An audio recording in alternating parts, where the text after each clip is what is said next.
नमस्कार, वंदे मातरम। दोस्तों, स्वागत है आप सबका सैनिक पाठशाला में।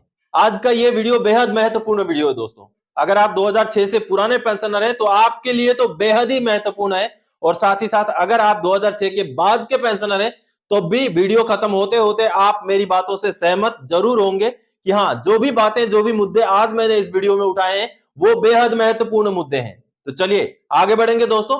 प्री 2006 के पेंशनर्स के पेंशन से जुड़ा हुआ और पोस्ट 2006 के पेंशनर्स का कंपैरिजन करके मैं आपको समझाऊंगा कि किस तरीके से 568 सर्कुलर को जारी किया गया और उसमें जो पैमाने लिए गए क्या वो सही थे। तो चलिए आगे बढ़ते हैं। जैसे मैंने पॉइंट्स लिख रखे हैं वहां पर, जैसे आप हेडिंग देख पा रहे हैं, आखिर सर्कुलर 568 क्यों, क्या है D linking of qualifying service, pre 2006 को कैसे हुआ था घाटा। जी हां दोस्तों, आप अगर 2006 के पुराने पेंशनर हैं तो वीडियो को अंत तक जरूर देखें, जरूर समझें कि आपको प्री 2006 के पेंशनर होने की वजह से D linking of qualifying service यानी कि 568 सर्कुलर का फायदा क्यों दिया गया, और इसका फायदा सबको नहीं मिला।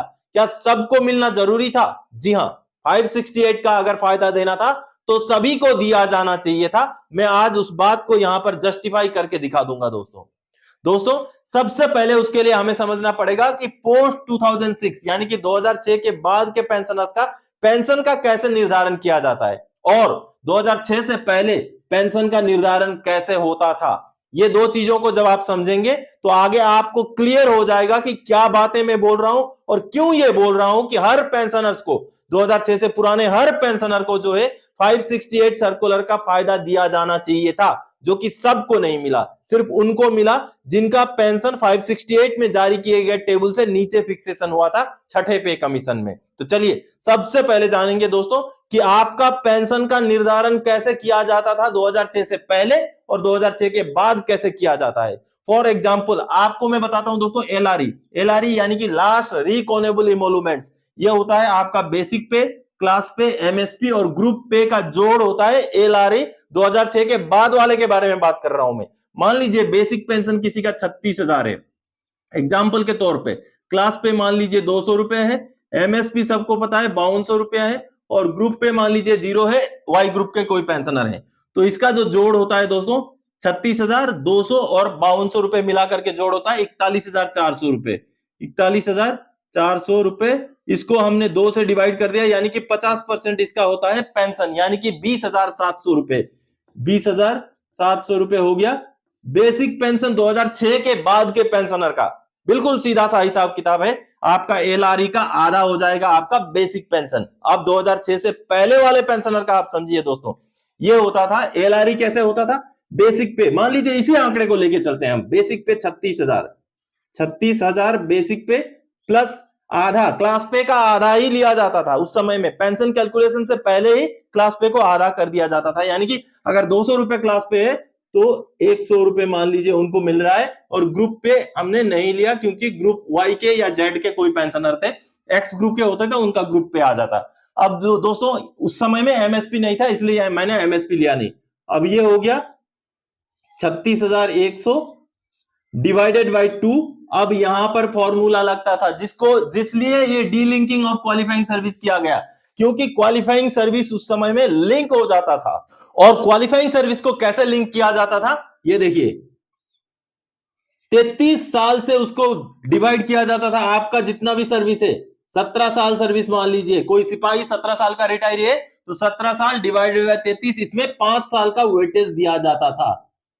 यानी कि मान लीजिए आपकी सर्विस अगर 20 साल है तो 5 साल लगाकर 25 साल, आपकी सर्विस अगर 24 साल है तो 5 साल लगाकर 29 साल, ऐसे 5 साल का आपको वेटेज दिया जाता था। तो इसमें अभी कितना हो जाएगा, 2 से अगर 36,100 को हम डिवाइड करेंगे तो निकलता है दोस्तों 18,050, 18,050 into 33 divided by 22 divided by 33। अब यहां कितना निकलेगा दोस्तों, 18,050 इंटू 0.6666, आगे ऐसे 666 करके, और इनका पेंशन कितना निकलता था, 18,050 इंटू 666 करके इनका पेंशन निकलता था 12,034 रुपए।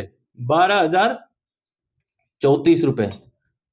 तो अब आप कंपैरिजन देखिए, सेम बेसिक पे, सेम क्लास पे, सेम सब कुछ है, लेकिन कैलकुलेशन का जो फॉर्मूला था, लिंकिंग ऑफ क्वालिफाइंग सर्विस था। आपका क्वालिफाइंग सर्विस को लिंक करके जो है आपका पेंशन का निर्धारण किया जाता था, जो बाद में जाकर के जो सर्कुलर निकला 568, इसीलिए उसको डीलिंकिंग ऑफ क्वालिफाइंग सर्विस कहा गया है। समझ में आ गया होगा। लिंकिंग ऑफ क्वालिफाइंग सर्विस से जो पेंशन में आपका घाटा हुआ था उसको भरपाई करने के लिए जो सर्कुलर दिया गया, इस वजह से उस सर्कुलर को डीलिंकिंग ऑफ क्वालिफाइंग सर्विस कहा गया। दोस्तों अब देखिए, एक सेम, सब कुछ सेम था, लेकिन पेंशन को कैलकुलेशन करने का फॉर्मूला अलग होने की वजह से 2006 के बाद के पेंशनर को 20,700 रुपए पेंशन मिला।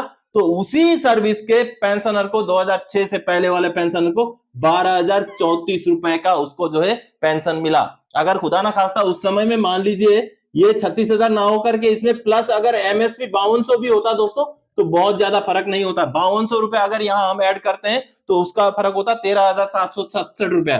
12,000 के बजाय होता वो 13,767 रुपए होता। बहुत ज्यादा फर्क नहीं होता, क्योंकि ये जो क्वालिफाइंग सर्विस को लिंक किया जाता था, इस वजह से पेंशनर्स को सुपर घाटा होता था, जिसको बाद में 568 सर्कुलर निकाल करके 2016 में कुछ ना कुछ हद तक कुछ पेंशनर्स को फायदा दिया गया था। अब दोस्तों, अब 568 का सर्कुलर का फायदा तो मिल गया। किन को मिला?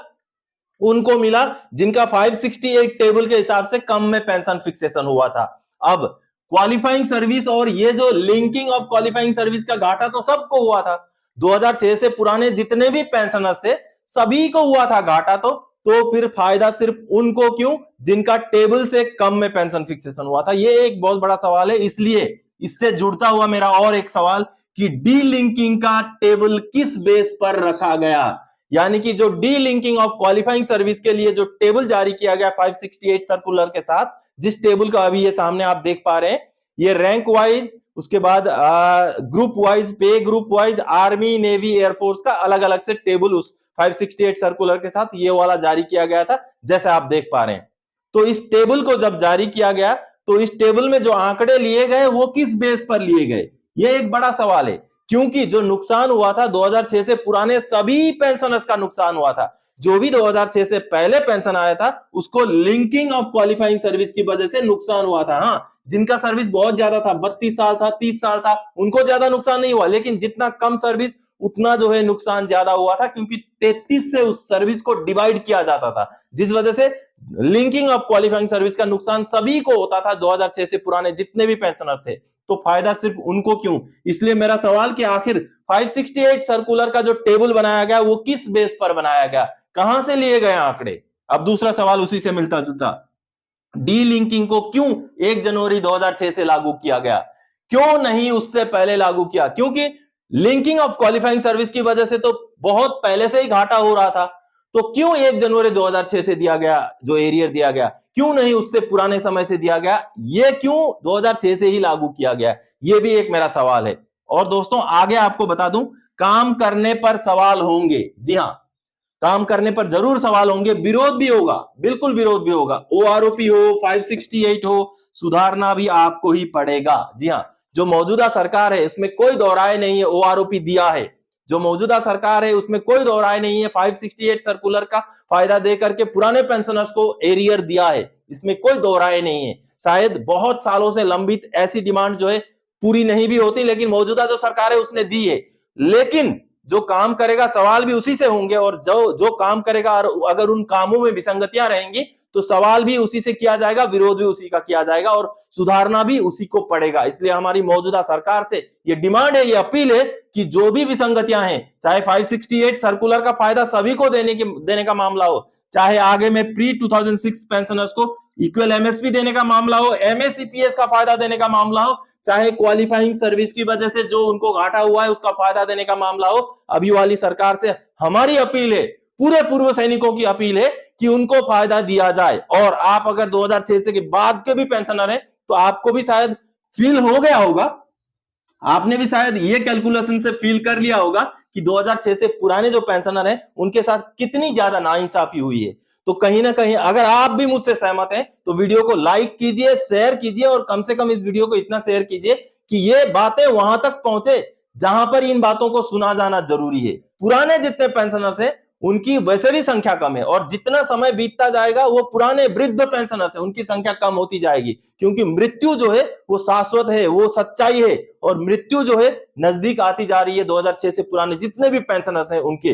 तो इस वजह से उनकी तादाद कम होती जाएगी। तो जितने जल्दी पुराने पेंशनर्स को, जो भी 2006 से पुराने पेंशनर्स को, उनको जितना उनका घाटा पूरा किया जाए उतना ही सबके लिए अच्छा रहेगा, क्योंकि उनको फायदा दिए बगैर, उनको ओआरओपी का फायदा, एमएसपी का फायदा दिए बगैर, ओआरओपी हो चाहे एमएसपी हो चाहे कुछ भी हो, मीनिंगलेस है। तो दोस्तों, अगर आप मुझसे सहमत हैं तो वीडियो को ज्यादा से ज्यादा शेयर करें, और अगर आप चैनल में वीडियोस अगर पसंद करते हैं तो चैनल को सब्सक्राइब जरूर करें। तो आज के इस वीडियो में इसी जस्टिफिकेशन और इन्हीं पॉइंट्स के साथ आया था। आगे और कोई जानकारी दायक आपसे सरोकार रखने वाला विषय लेके मैं फिर से हाजिर हो जाऊंगा। तब तक के लिए जय हिंद दोस्तों।